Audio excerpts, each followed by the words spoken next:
verse 16, the last part says, no one gave him anything because no one has any food. Food is not there in that place only. Even if he longs to get something from someone, there is no food.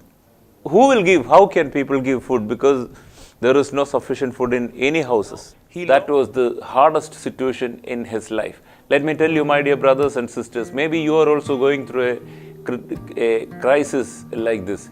Most of the time what happens is we wasted all our money, we wasted all the resources we have, we wasted all the opportunities, and finally when there is nothing in front of you, you find only closed doors in front of you. No doors are open before you.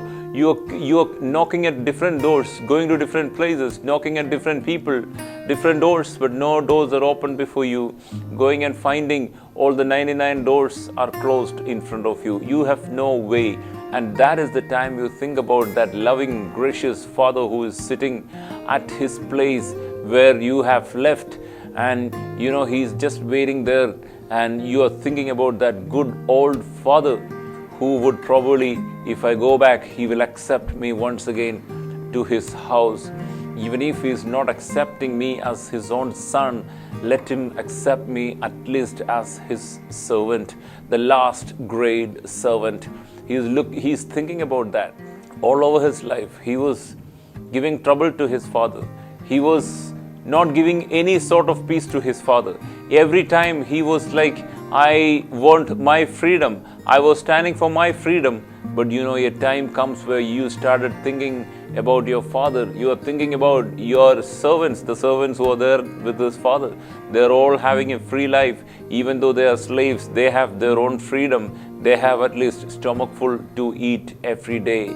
They don't want to think about anything else. Their life is contented because they have a work, they have job, they get money, they have enough food to eat 3 times a day, meals are provided, and what more they need? They don't need anything. And it's not a very competitive world during those times as now. They don't have to think about anything, they don't have to worry about anything, everything is in surplus for them.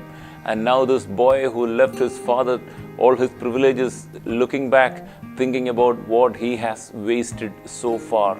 And that was the problem with him. That was the trouble with him. Let me tell you, my dear brothers and sisters, maybe you are a person wasted all the privileges you were having, not taking seriously all the privileges you are having. If you're a person like that, the Spirit of the Lord tells you, never cry because of the lost situations. The lost situations are not going to come to you anyways. And what you can do is to trust in the Lord. The Lord will change your situation. Think about God whom you have left long back. A God was there whom you should have loved. A God was there to love you, to take care of you, and to give you everything sufficiently. But that same God whom you have left once upon a time is still waiting there. And when he is waiting, you can directly go tell him, Lord, I have done this mistake.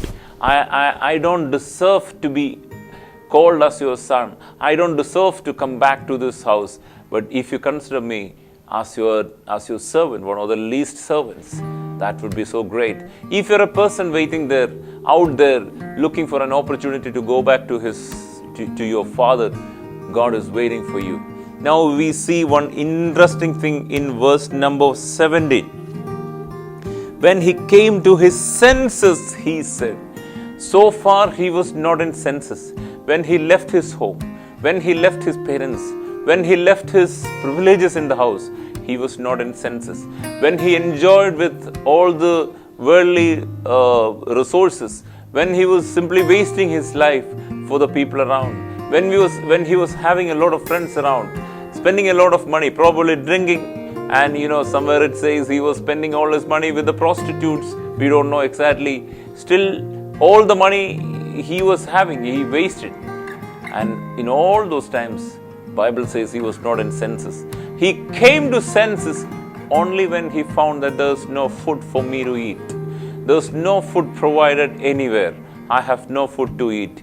Even swine's food is not digestible. I would have eaten if it was possible for me to eat. And this is the situation he was going through. And if there is anybody out there listening to this message, going through a situation like that, let me encourage you.